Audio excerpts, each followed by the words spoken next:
Vamos seguindo com a informação. O ministro da Fazenda anunciou ontem um recuo em parte do decreto que muda as regras para o Imposto sobre Operações Financeiras, que é o famoso IOF.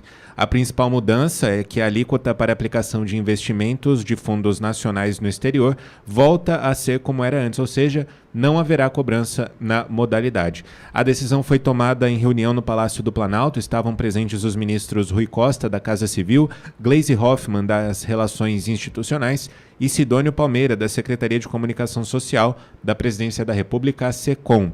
Trata-se de uma derrota para o ministro da Fazenda, Fernando Haddad. A mudança vem pouco mais de 6 horas depois de a equipe econômica anunciar as regras na tentativa de injetar 20 bilhões e 100 milhões de reais nos cofres públicos em 2025. Em termos técnicos, a Fazenda vai restaurar um decreto de 2007 que determina um imposto zero para operações de câmbio, de transferências do e para o exterior, relativas a aplicações de fundos de investimento no mercado internacional. Está aí alguns dos tweets feitos pelo Ministério da Fazenda. Ainda um outro recuo da equipe econômica foi em relação às remessas enviadas do Brasil para o exterior, que são destinadas a investimentos, que permanecerão com a alíquota de 1,1%. A medida editada pela Fazenda durante a manhã colocava a taxa em 13,5%. E aí foi vista por parte do mercado financeiro como uma tentativa de controle cambial. O responsável por cuidar do assunto é o Banco Central. A equipe econômica teria entrado em áreas que não são de sua atuação, segundo especialistas. Essa mudança no IOF impactaria o dólar porque afeta diretamente o fluxo de entrada e saída de moeda estrangeira aqui no Brasil, o que influencia a oferta e a demanda pelo câmbio. Inclusive, deixa eu trazer uma atualização aqui, estava dando uma olhada, o ministro Fernando Haddad disse o seguinte, que ele não tem problema em corrigir rota e avalia ampliar o bloqueio no orçamento. Ou seja, Bogo, o ministro Fernando Haddad toma uma decisão, recua depois de tantas críticas de analistas, também do mercado financeiro. Ou seja, parece que o ministro não está entendendo de fato como que o mercado está atuando aqui no Brasil. Mas ele, alguma vez na vida dele, ele entendeu alguma coisa de economia? E esse governo entende lá do quê? Esse governo entende de criar ministérios, né, para aumentar ministérios, ali 39 ministérios para compartilhar com os companheiros. Esse governo nós temos aí notícia de roubalheira dos idosos, dos aposentados. O governo entende de viajar, né, da Janja, viajando para o mundo inteiro, gastar dinheiro. E aí no final o que faz? Aumenta alguns benefícios a população mais carente, né? Por exemplo, da isenção na conta de luz, e aí taxa o restante no final, né? Porque alguém tem que pagar toda essa bagunça, né? Quem que vai bancar essa conta? Então é disso que o governo acabou, João. Aliás, eu sou da outra opinião, né? O governo nem começou, mas pegaram ali um resquício do governo Bolsonaro, né? Da economia, da estabilização econômica, do Banco Central, do Paulo Guedes, que fez um belíssimo trabalho no governo, e eles pegaram aquele resquício, né? Aquela sobra do governo Bolsonaro. Aí eles foram dilapidando, acabando com tudo, gastando, e agora vem imposto. Só que o IOF, ao contrário do que as pessoas pensam, as pessoas não, mas eu digo uma boa parcela, que pensa, mas isso aí vai aumentar, por exemplo, no imposto sobre a transferência de dinheiro para o exterior, então é só quem tem dinheiro no exterior, é o rico, né? O pobre não vai sofrer com isso. É muito pelo contrário, porque quem compra lá a blusinha na China, quem compra insumos, materiais básicos para a economia brasileira, acaba jogando no preço do final do produto, e é sempre, não adianta, é sempre a classe mais pobre que vai pagar esse devaneio que tem do governo federal. Porque o rico tem offshore, o rico tem assessoria contábil, tributária, ele vai dar um jeito e não vai impactar tanto, e ainda que impacte lá 1%,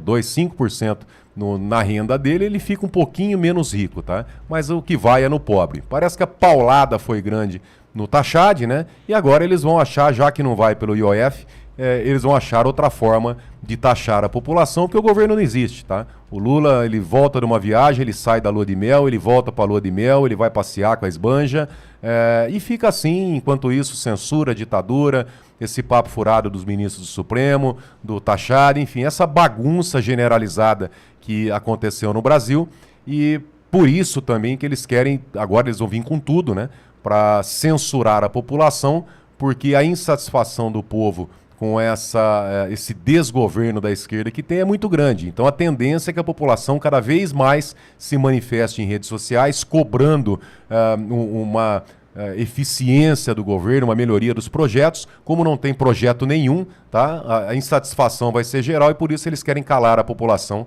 para que não tenha ali um levante, né? Porque daqui a pouco o povo começa a ir para a rua de novo e aí a multidão começa a crescer e eles não querem isso aí de jeito nenhum, João. Agora, Bogo, quando a gente vê aí uma decisão tomada pelo Ministério da Fazenda, através de Fernando Haddad, né?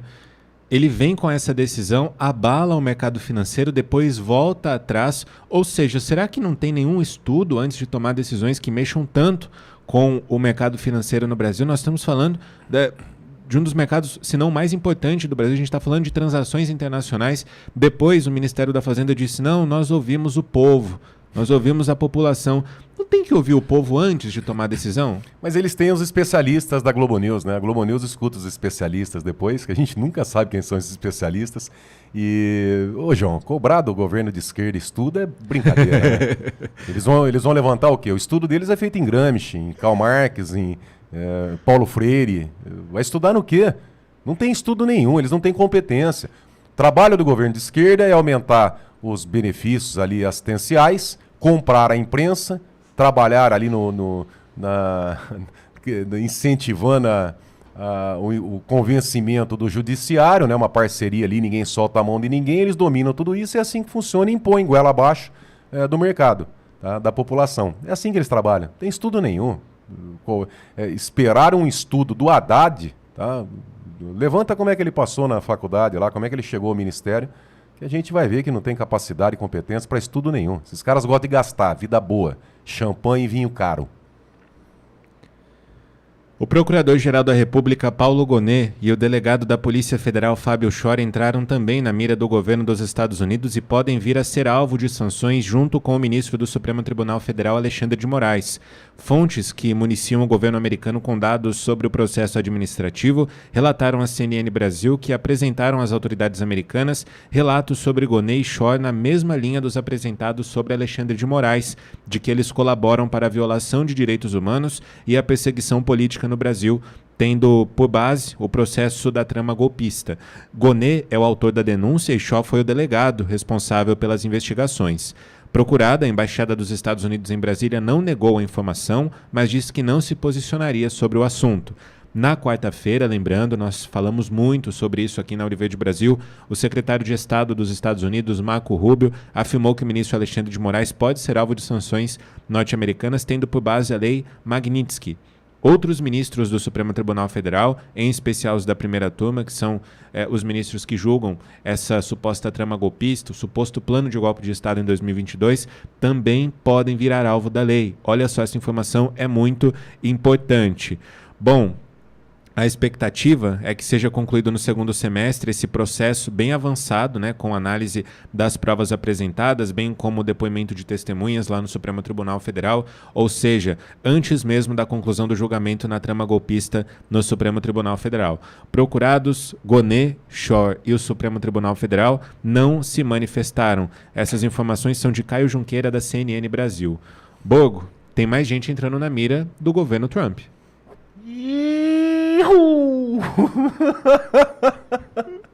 Para quem achou que ficaria só em Alexandre de Moraes... Pois é, parece que o porta-aviões está chegando no Lago Paranoá, é isso mesmo?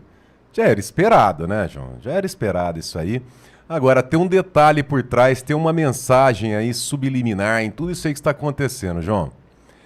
Para a CNN ter publicado que o Gonet e o Schor também estão na mira é porque os Estados Unidos já levantou as movimentações financeiras de vossas excelências. Imagina, Gonet, a respeito do instituto lá do Gilmar Mendes, imagina que bacana que não vai ser, porque se os Estados Unidos já disse que poderia estender as sanções... João, eu vou bater nessa questão porque é muito importante. Se os Estados Unidos diz que poderá estender as sanções às esposas dos ministros, porque elas ganham muito mais na advocacia do que os ministros no Supremo, como é que eles sabem disso, João? Se não levantaram as movimentações financeiras. Ah, Borgo, mas isso é crime? Não sei, ué. Se é interesse do governo norte-americano, eles podem ter levantado porque as transações econômicas aqui no Brasil podem passar pelo sistema financeiro americano. Não sei. Aliás, como os Estados Unidos conseguiu essa informação, não me interessa, tá? Questiona lá. Xandão, dá 24 horas lá pro Trump explicar como é que eles têm essas informações. Vai lá que você vai conseguir. Agora, se levantar essas movimentações, também possivelmente levantar as movimentações do Gonê, do Fábio Shor.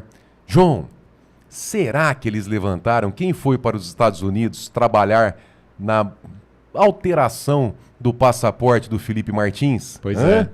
Será? Hein, Fábio Shor? O senhor estava nos Estados Unidos nesse período? Tinha alguém lá junto com o senhor? Porque, João, vou ser muito sincero. Se alguém participou da adulteração do passaporte do Felipe Martins em solo americano, numa hora dessa, João, deve estar careca de tão preocupado. Eu gosto muito dos seus trocadilhos, Bogo. Foi trocadilho? Eu nem percebi. Ah, eu gostei. Eu gosto muito. O de ontem foi excelente, esse muito bom também. Careca de preocupação? Careca de preocupação. Pois é. Agora, Bogo, nós ficamos aqui na mira todo esse tempo. Sim. Eu, Pitoli, você, toda a equipe aqui na mira, né? Nós continuamos na mira, porque a gente é muito pequenininho, né? Mas é interessante ver que quem está lá perseguindo, maltratando, ameaçando a gente, é importante saber que tem agora uma autoridade muito mais forte, né? E a distância nossa para essas pessoas que nos perseguem é quase a mesma distância deles para quem agora estão cobrando que respeitem os direitos humanos. Agora, a gente, falando de sanções vindas dos Estados Unidos, não só contra o ministro da Suprema Corte, mas também para outros órgãos, inclusive Paulo Gonê, procurador-geral da República do Brasil, isso abre aí uma guerra diplomática com certeza, né, Borgo? Parece que é o começo do desmonte aí desse mecanismo. João, vamos ver pelo lado cheio do copo novamente, tá? Isso pode estar passando o Brasil a limpo. Se tudo vier à tona, tá? Se tudo for mostrado ao país, essa podridão que existe no Brasil, será a oportunidade de passarmos o Brasil a limpo. Eu sei que muito tem temos a percorrer ainda, tem muito a ser feito, mas pode ser uma virada de página no Brasil. Todo esse sofrimento, essa perseguição, essa ditadura, pode ser que ocorra um João 8,32 e conhecereis a verdade vos libertarás. Pode ser a libertação do nosso país através de toda essa maldade, essa ditadura, perseguição, toda essa aflição que nós estamos passando. Pode ser ali um início, né? Um anúncio de uma fase muito boa para as próximas gerações, porque ao que tudo indica, tudo virá à tona. Nada encoberto que não seja revelado, e aquilo que eles tramaram nos corredores, nos porões, será gritado do telhado das casas, tá? Tudo será exposto pelo que está aparecendo e anunciando aqui nas redes sociais e na imprensa. É isso aí. A gente tem falado tanto sobre essa lei Magnitsky, né? Vamos entender? Ela foi sancionada por Barack Obama em 2012. Essa legislação leva o nome do advogado russo Sergei Magnitsky, morto em uma prisão na Rússia no ano de 2009. Desde 2016, ela é aplicada mundialmente a quem for considerado pelos Estados Unidos violador dos direitos humanos em qualquer lugar do mundo. Um dos punidos foi o ex-presidente da Corte Eleitoral da Nicarágua, Roberto José Rivas. O site oficial que trata do histórico da lei o caracteriza como um controlador geral da Nicarágua, acima da lei, e que cometeu fraude eleitoral que minou as instituições eleitorais daquele país. Veja só essas acusações. Dentre as possíveis punições, Bogo, estão o congelamento de ativos e contas bancárias nos Estados Unidos, restrições de visto de entrada no país ao infrator, assessores e familiares, e restrições financeiras a empresas ligadas ao mesmo. Também prevê a proibição de transações com cidadãos e empresas norte-americanas, vedando realizar negócios, contratos, serviços ou qualquer tipo de operação financeira, jurídica ou comercial com a pessoa sancionada. Uma fonte que acompanha esse processo de perto informou à CNN que a Casa Branca, neste momento, aguarda apenas uma conclusão do parecer do Departamento do Tesouro sobre os impactos econômicos das sanções, que é uma etapa formal exigida pela lei. Ou seja, Bogo, esse processo já está muito avançado, basicamente pronto. Só falta esse parecer do Departamento do Tesouro sobre os possíveis impactos e logo em seguida a gente vê aí uma onda de sanções que afetam não só os ministros do Supremo Tribunal Federal, mas também os familiares. Não, e detalhe, ela é efetivada através de uma ordem executiva do presidente Trump, tá? Não cabe ali ao judiciário, não cabe à Câmara dos Deputados, não cabe a outro partido, não, é o presidente, é uma ordem executiva do presidente norte-americano. A hora que ele assinar, e tudo indica que ele irá assinar, tá? Teremos ali pessoas rangendo os dentes. Porque agora, João, o que acontece? Agora chega o período que eles começam a soltar as mãos. Então tem uma turminha ali que está na cúpula, né, que não tem mais como recuar, mas o segundo e terceiro escalão... Imagina o seguinte, imagina um assessor de um ministro, desembargador, que criou ali toda a fortuna dele, tem uma baita moral no exterior, vai dar aula nos Estados Unidos, em Harvard, enfim. Imagina esse cara que não foi ele o responsável por essa ditadura, mas ele se omitiu, é óbvio que acaba tendo uma responsabilidade. Imagina ele vem e fala, poxa, eu vou continuar aqui para ser sancionado. Primeiro eles estão pegando o primeiro escalão, né? O Alexandre de Moraes, o Gonê, o Fábio Shor, quer dizer, os principais responsáveis. Mas daqui a pouco começa a descer. E essa estratégia já está muito clara. Olha, eles vão aplicar as sanções em algumas pessoas para ver se o restante recua. Não recuou, vai ser extensível a essas outras pessoas. Imagina chegando ao ponto, João, eu poderei ir para a Disney. Óbvio que eu não tenho dinheiro para isso, mas se eu tiver dinheiro, enfim, eu consigo. Mas o Xandão não. Né? Eu poderei comer um McDonald's. Aí eu tenho dinheiro, eu consigo. Pegar um Uber, ter um Visa, um Mastercard, ter um e-mail, Gmail. Mas o Xandão não. Como é que ele faz? E a grana? Vai para onde? Não tem, porque, Borgo, mas os Estados Unidos não pode proibir o Brasil, um banco, vai sancionar um banco brasileiro? Não, a lei é americana. Eles estão tratando do sistema econômico dos Estados Unidos. O caso proíbe, né, a entrada nos Estados Unidos e transações com empresas americanas. Só que as empresas americanas estão no mundo inteiro. Borgo, mas o Banco do Brasil, eles não podem interferir. Podem, porque as transações do Banco do Brasil internacionais é feitas pelo sistema SWIFT. Exato. Todos os bancos são, né? Todos os bancos. E aí o que acontece? Vocês, então, Brasil, nós não vamos interferir no país de vocês, tá bom? Vocês têm liberdade, vocês têm a sua soberania, mas vocês não usam o nosso sistema. Como o sistema deles está no mundo inteiro, não tem como usar. Por quê? Porque eles não vão proibir também, se o Banco do Brasil quiser, o Banco do Brasil, Caixa Econômica Federal, BGT, enfim, qualquer banco, tá? Vamos supor que o Alexandre de Moraes bata o pé e fala assim, não, mas eu sou o ministro, eu estou ordenando que o Banco do Brasil libere as minhas transações econômicas. O Banco do Brasil, se ele falar assim, bom, tudo bem, os Estados Unidos vem e sanciona o Banco do Brasil também e interrompe as transações internacionais, inclusive a sede, a filial, e tem um escritório, os bancos, né, os maiores bancos, têm filiais nos Estados Unidos. Lá pode ser considerado crime o desrespeito da lei Magnitsky. O que acontece? Tem que fechar a filial nos Estados Unidos e prejudicar as transações internacionais. Pois é, para quem achava que era só questão do visto, né? Não, de não poder entrar nos Estados Unidos? Não, ver o Mickey é o menor dos males. Tá? A questão do Mickey é outra coisa. O cara pode se fantasiar de Mickey, aqui de Minnie, do que ele quiser. Né? Aqui, né? Aqui ele pode ter as fantasias, enfim, mas a questão é a grana. Onde pega é o dinheiro, é a grana. E ali o que acontece? Imagina o dono de um escritório de advocacia onde a mulher de um ministro trabalha e o ministro está sancionado pela lei Magnitsky. Aí estende-se a mulher desse ministro. Aí o dono do escritório de advocacia, né? Sabe aqueles escritórios que advogam para políticos? Sabe aqueles advogados que vão de bermuda no Supremo, de chinelo, né? Que vai, toma uísque com o ministro. Imagina um advogado desse sendo investigado pela CIA. Imagina os contratos honorários tendo que explicar da onde que vem a grana. Aqueles clientes que faz parte de organizações que estão sendo classificadas como terroristas pelo governo norte-americano. Você imagina que um advogado desse vai querer ter a CIA no pé dele, João? Ele advoga, por exemplo, por uma organização que está sendo investigada pelos Estados Unidos e sendo apontada como uma organização terrorista. Aí ele recebe lá os honorários dele, né? Que imagina, não deve ser barato, né? Não deve ser a tabela de honorários da OAB.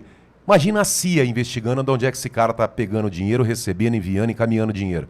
Vocês acham que esses escritórios vão querer ter uma pessoa no alvo da lei Magnitsky dentro do quadro de sócios ou constituído na procuração? Não, João.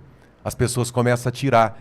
E a partir do momento, se os Estados Unidos apontou, né, que a maior parte do dinheiro, não sou eu que estou falando, hein, mas se tem notícia, nós vimos aí, está na imprensa, que a maior parte da grana, do rendimento familiar desses ministros vem do escritório de advocacia e não do salário como ministro do Supremo Tribunal Federal, que já não é pouco, se a grana pesada, graúda, vem da advocacia, e aí os escritórios de advocacia falam, não, nós não queremos você aqui não, porque agora vai vir a CIA aqui investigar a gente, óbvio, em movimentações externas, não aqui dentro do Brasil, mas se está interligado ao sistema financeiro, eles conseguem ter acesso. Então começa a falar, opa, aqui não, aqui não, aqui não, e aí, João, começa um largar a mão do outro. Porque ali no segundo escalão, terceiro escalão, fala, poxa, eu também não quero isso. Então, já que eu não estou no holofote, eu vou cair fora. E ali começa uma debandada, João, até que o barco afunde, começa a pular um monte de gente do barco.